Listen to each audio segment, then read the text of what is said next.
criminal justice, healing, education.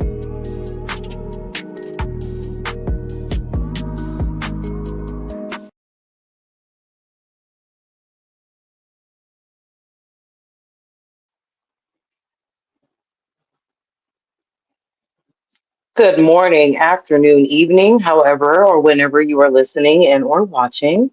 You guys should know me by now, but if you don't, my name is Holly Cisa. I am the host of this lovely podcast, more than a podcast, Morning Mimosas, where we value human life, justice, healing, and education for the Black and minority communities. Guys, today's episode is going to be an amazing one, guys. It is Women's History Month, and the queen that I have on today's episode, I am super excited to have her on today. But before we talk to the queen herself, let's do a commercial from another queen that creates these wonderful crocheted items, Harley and Vanelle's Crafts. So let's get that commercial started so we can talk to the other queen later on. Good morning, afternoon, or evening. It is Auntie Harley. I am the owner of Ganelle's Crafts, where we make handmade crochet items from our family to yours. There are two ways that you can get a handmade item from Ganelle's Crafts, and I'm going to tell you about them. The first way, and the easiest way, is to just pick from our available now inventory. We have items like this awesome floppy hat and other items that are available as is, ready for sale immediately. However, you might want something a little bit more custom, like this beautiful red dress. No problem, we got you. You would just fill out an order form, also located on our Instagram page, and we will complete your order. Something to note about a custom order is that custom orders are to be paid for in full before we get started, so we can get the materials for you and we can pay the laborer ahead of their labor. If you mention Morning Mimosas at the end of your checkout or at any point during your purchase, you get $10 off your total. So shout out to Holly for that continued partnership and support. If you want to place an order with Ganelle's Crafts, we are open year round. There are only 2 months of the year where we do not take orders. July, because me, the owner, that's my birthday, and December, where we honor our fallen sister and the name of our company, Ganelle Crafts. Other than that, order away. We are available now. Have a great day.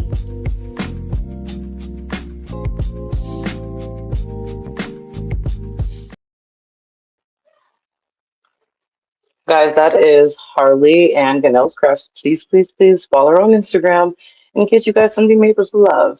Now, guys, you guys know how we do here on Morning Mimosas. We're going to welcome this queen only the Morning Mimosas way, which is this way.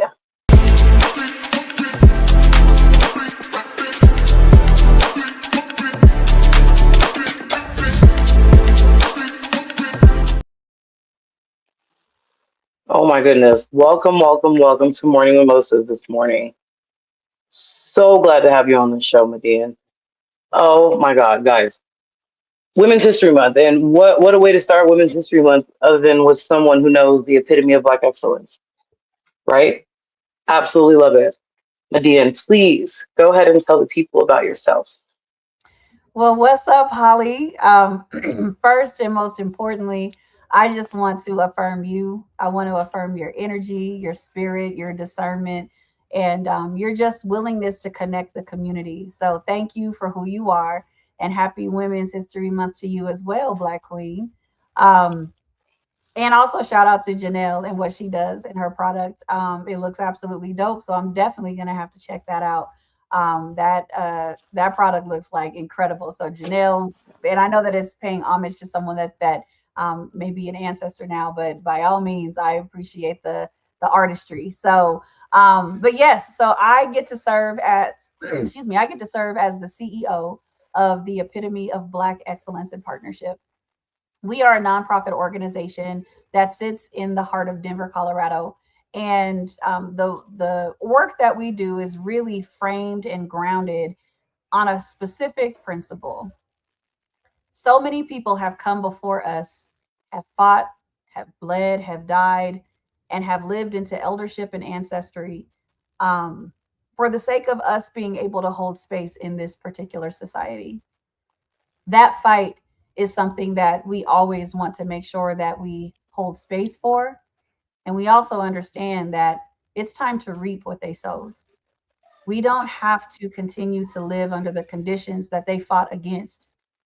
And what we decided is that we wanted to build a practical mechanism that can ensure that the Black community can actually experience the fruits of those that came before us. And so, in the work that we do, we unapologetically deploy our resources, our services, and our expertise for the Black community. The reason why we do that unapologetically is because there's no playbook for our pain. We live the oppressions of the system out loud the loudest. A lot of communities go through oppression, a lot of based on your socioeconomic status, your melanation, all of that. And we're not saying that we're the only ones. What we are saying is that when it's time to live it out, we're doing it the loudest. So unapologetically, we lean in and we create structures that are specifically designed to elevate our Black community because we know that when we elevate, first and most importantly, we're worthy. And secondly, when we elevate, all of a sudden, systems start to recognize and understand how engagement is really supposed to look. So we embody and we are the epitome of what it means to truly rise and to rise together. And so as we do the work, again, we do it unapologetically for our Black community. And we also are wise enough to understand that collective liberation is also very important. That's the reason why we are the epitome of Black excellence and partnership. On the partnership side, that's where we actually deploy education and opportunities for non-Black community to understand what it means to stop confusing proximity with relationship. And so we do There it is. education to ensure that non-Black community understands what it means to be in relationship outside of their own culture and what that means to do that safely and not performatively. So it's a very holistic model that allows for us to really ensure that we are leaving behind a generation of work and fruit for those that come beyond us. I absolutely love that. So that brings me to my first question, and you already started talking about it, but we're going to go a little bit deeper. So the word epitome suggests that a perfect example. How do you define Black excellence in a way that includes the person struggling just as much as the person that is succeeding? And I hate to say this, the connection was a little choppy for me. You said, ask me the question one more time. I apologize for that. So the word epitome suggests a perfect example. How do you define Black excellence in a way that includes the person struggling just as the person who is succeeding? Absolutely. Because ultimately, that person typically is one and the same. The part that we tend to do, and when we talk about the Black American experience, we tend to tie the struggle to the entirety of the person. And we have to know and understand that it's actually the rise and the success that is birthed from that struggle that embodies the example of what it means to rise. So the way that we ensure that we don't erase either side of that is we acknowledge that it is us. The struggle is something that we hold, but the excellence and the success is who we are. Because what we're given to hold through the struggle is not something that we are creating or curating for ourselves. We actually are holding that. But the moment that we release it and we rise above it, that's now how we have an opportunity to recognize the beauty in who we are, despite what we were required to hold.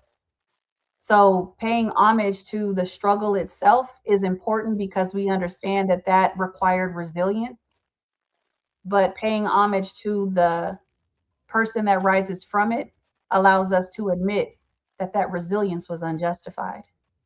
So, unjustified resilience is what we need to start claiming so that way we can ensure that we don't continue to see this perpetuated.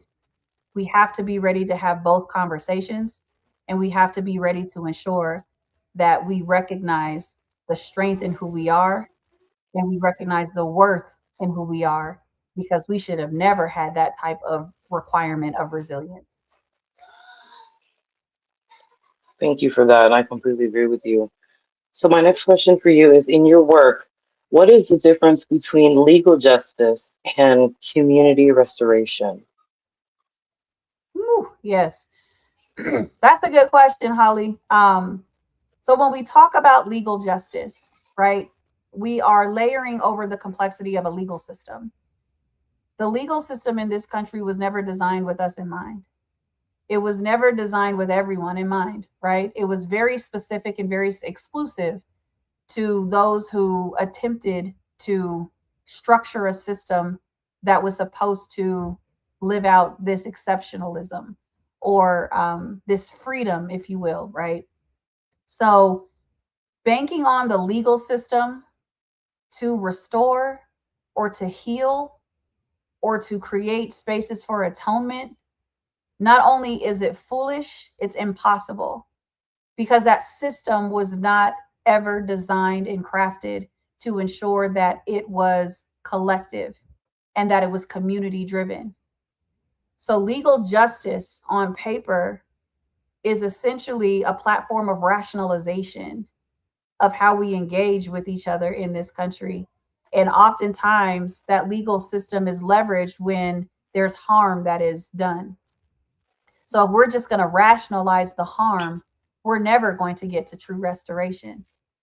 The community has always been the space where the reality of people is activated. Because if we really think about it, people typically are looking to experience life, love, happiness, and joy. And typically, it's not supposed to be at the expense of someone else's. Right. So when you talk about community, community has the tools, and we are equipped to ensure that everyone has room for that pursuit of joy. But when we start to create these legal systems and structures that want to interfere with that because they want it to be exclusive, that's when you start to strip away community. So I'm going to bring up a picture that I took with you when we went and met with Senator Bennett because he's running for governor. And in the picture is the Sebron family. I want you to talk about the Sebron family and what happened to them because a lot of people don't know what's going on. And I want my Morning Mimosa viewers to be aware of what's currently going on with the Sebron family.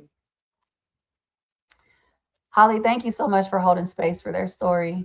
Um, Yes, Before I speak into what happened to Jalen Sebron, I just want to encourage your listeners to protect your heart and spirit because this is yes, one of those stories that we were supposed to be beyond, right? You know, we read stories and history about our community hanging from trees and being lynched because of the color of their skin and the state sanctioning that violence because they refuse to hold anyone accountable. And so, as we think about our history, we have to understand that we are living in just another iteration of it. Jalen Sebron was lynched. It was a modern day lynching. And here's what happened. On February 8th, 2 days after Jalen Sebron's 23rd birthday, he asked his family and his friends to gather at an event center called the Main Event in Highlands Ranch, Colorado, which is in Douglas County. That night, he wanted to celebrate his birthday, and he also wanted to tell his loved ones that him and his fiance were expecting their first child. So Jalen was eager to let everyone know that he was going to be a father. That same night, his sisters and his fiance, while they were at the Main Event Center, went into the bathroom, and about 12 to 15 women followed them, barricaded the door, and they began to attack his sisters and his fiance. They were attacked, they were robbed, and they had to escape. They were literally facing an attack that was so brutal that they didn't even know if they were going to survive the moment.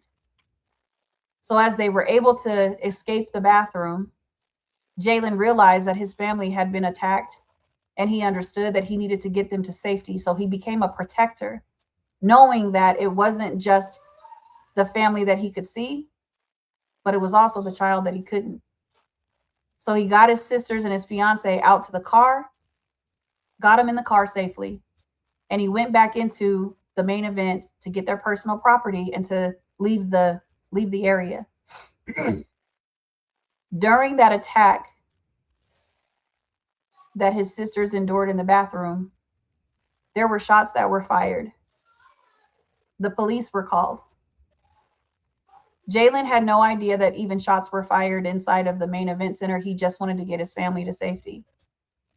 Jalen was also a legally registered gun owner, and he had a license to carry his weapon. He was also trained as an allied security specialist, so he understood gun safety. As Jalen left the property,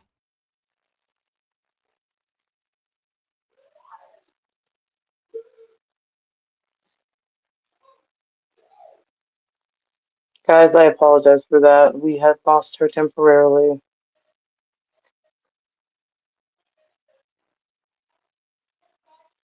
Okay, so guys, we have lost her temporarily. She will return shortly as soon as we get the technical issue fixed. But if you guys are just joining us, we have MiDian from the Epitome of Black Excellence. She is currently speaking on Jalen Sebron as I have the picture of his family currently up.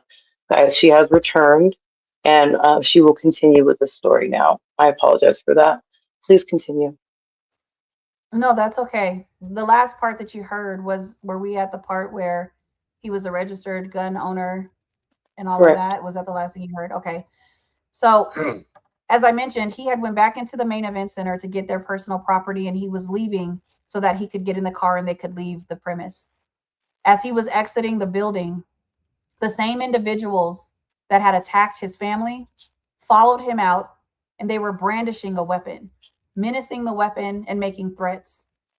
Jalen was just simply trying to get to the car. He realized that the threat became very real because as he continued to walk away, they just drew closer and closer. So he pulled out his weapon, and he had his weapon pointed to the sky. Anyone that is a gun owner understands that when your weapon is pointed to the sky, that is a posture of restraint. He wasn't pointing it at anyone. He was making them aware that I am armed and I've warned you, just back up. And that was literally what he said. Back up. I warned you. As he went around to get into the car, he moved his gun from the posture of restraint and he pointed it to the ground. So now it is back in a posture of safety, and it's not a threat to anyone. As he was walking around to get into the car, Deputy Nicholas Moore of the Douglas County Sheriff's Office arrived on scene, and without assessing the scene and understanding all of the facts, he got out of the car, ran over to Jalen, and within 3 seconds, he had fired off 9 shots from an AR-15, of which 7 of those shots went into Jalen Sebron's back. Jalen was shot in the back 7 times with an AR-15 and did not survive that encounter. After being shot, as he was trying to get into the car, he fell into the passenger seat. His body was dragged from the passenger seat across the pavement, and he was handcuffed. The Douglas County Sheriff's Office did not fire that officer, and the district attorney in Douglas County, in his words, in this legal system that we just talked about, deemed it justified. Despite Douglas County being an open carry county. An open carry county means that you can legally carry a weapon. And that was something that was voted on by the voters of Douglas County. So laws in Douglas County mean that you can have an open carry weapon. So why on earth would an officer arrive after being called regarding a shooting? Why wouldn't that officer expect that there would be multiple people with guns in their hand? Because again, we're in an open carry county. But in his own words, in the investigation, he said, I saw a black guy with a gun. And that's Jalen Sebron's death story. In the photograph on the left, you see Calvin. That is Jalen Sebron's oldest brother. And in the middle, in the white hoodie, you see Veronica Sebron. That's Jalen's mother. And so on February 8th, 2025, this world asked her to do something that is unnatural, and that is to find a way to bury your son.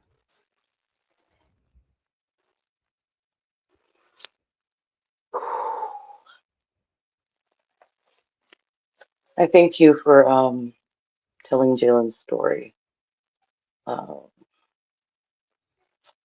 Guys, I'm a little bit upset right now, so please just give me a second. It just makes me so angry that government entities are not held responsible when they do foolishness like this. It's very much disgusting to me, so I'm just a little upset. But I'm glad that we have wonderful organizations such as the Epitome of Black Excellence, this queen here as well. I'm so grateful for people like her, so we can continue to seek justice and continue to seek the community restoration, because this is absolutely disgusting, and the family deserves justice. This shouldn't have happened. Absolutely. So, it just very much disgusts me. I don't know why. I don't know why he kept his job, and it was the same thing for Kylan Lewis in Aurora. I don't know what happened with that Aurora police officer, but he still retained his employment. Officer Michael Deek is still employed by the Aurora Police. Michael Deek, who killed Kylan Lewis unarmed, was a SWAT officer, and he still retained his employment with the Aurora Police. I'm just trying to figure out what does that shit. I'm trying to figure out why they do things like that. Do they not understand that that's the reason why minority communities continue to have a huge distrust in them, because they don't take the proper protocol to make sure that something happens to them when they do things like this? I'm just very much confused by that, but yes, you broke up a little bit there, but it sounds like you were saying like they don't take the proper protocols when it comes to our community. Is that what you're saying? Correct. Yeah. And I 100% agree, right? I mean, we talk about this, we'll have reform conversations. And oftentimes there's this narrative that these officers need better training. They need better training. They need better training. I argue that this is not a training issue.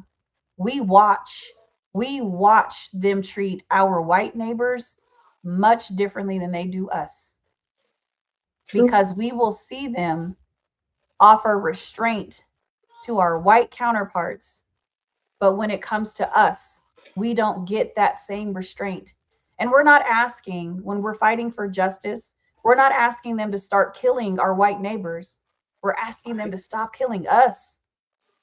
That's what we need. Stop killing us. Because this is not a training issue. This is a directive issue.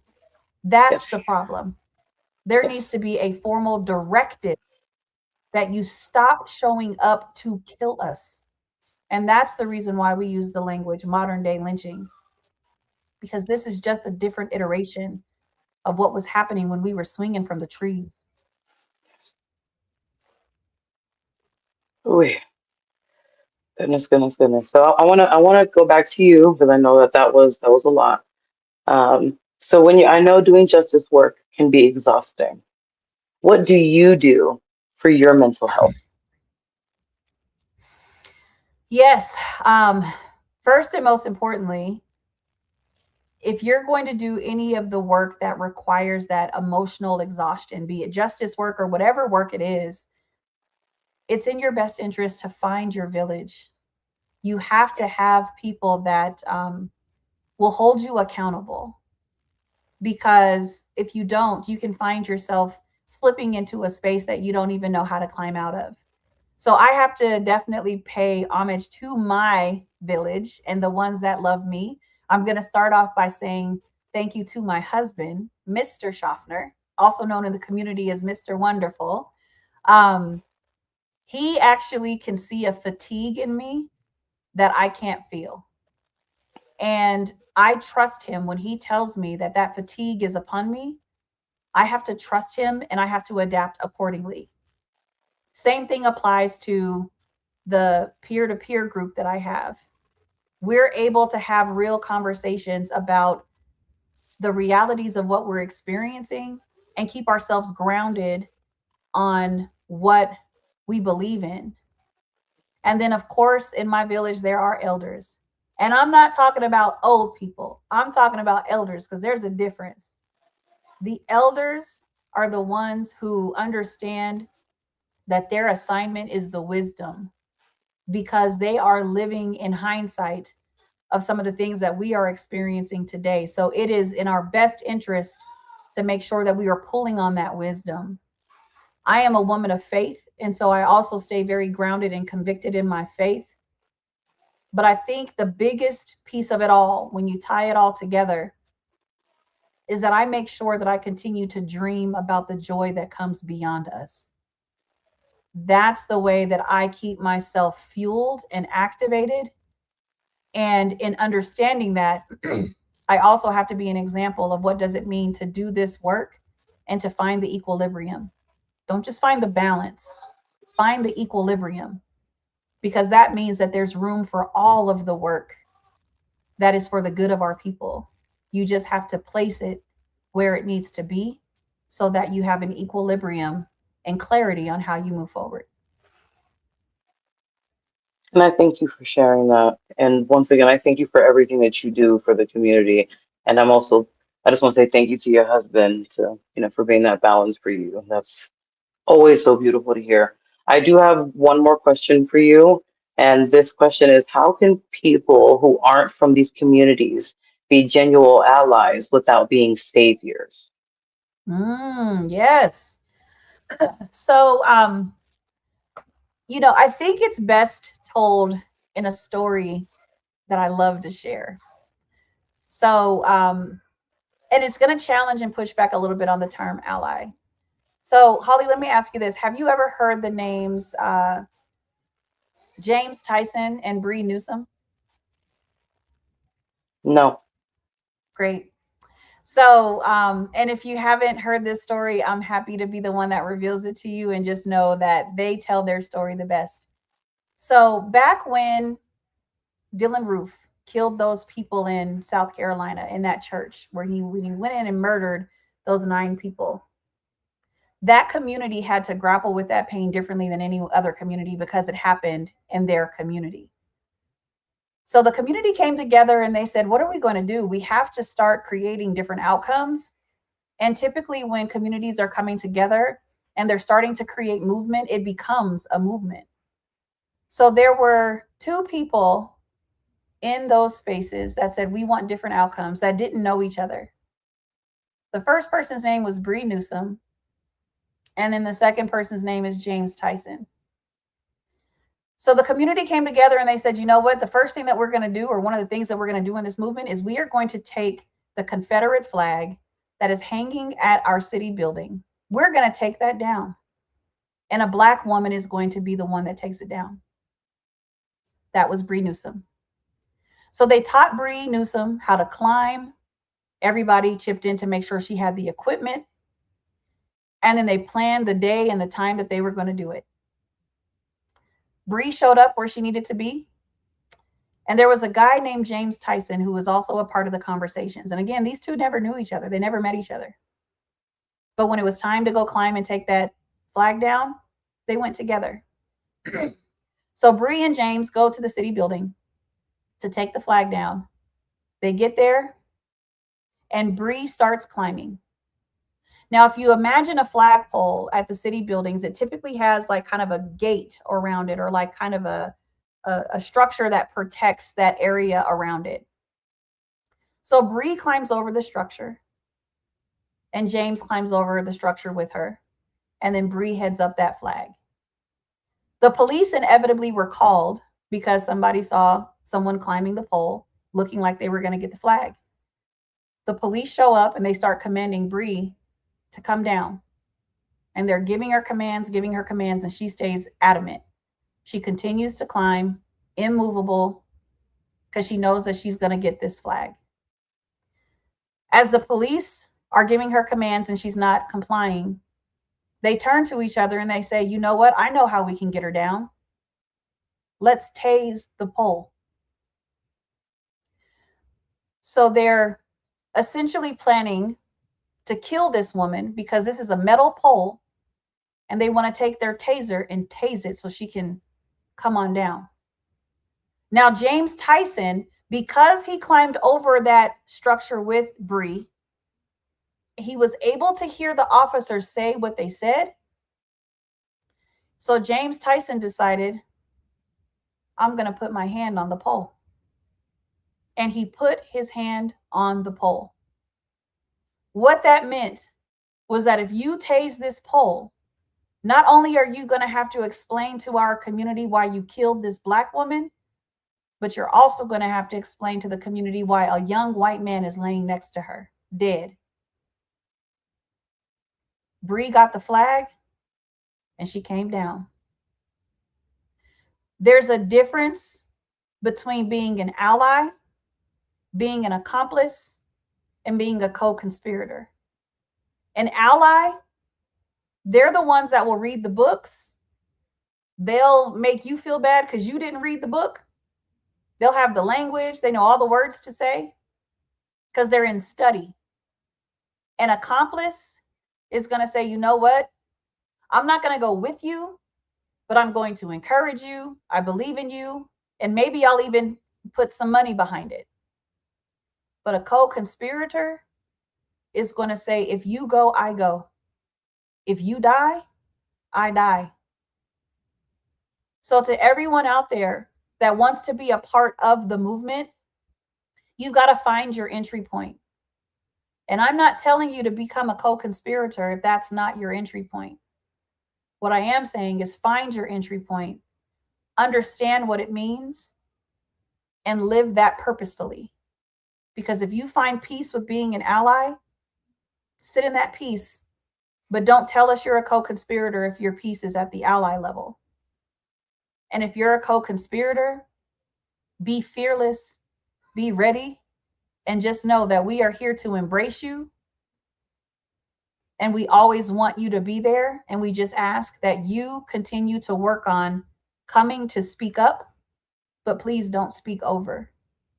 Because we do need you with us. And we also need you to give us the room to live this out purposefully ourselves. Oh my goodness. Thank you so much for today. You have been absolutely amazing. One more thing though, it's not so much a question. Where can everybody follow you? Where can everybody support you? Please give out all of your contact information. Well, not all of your contact information, but your business contact information for the people to follow you.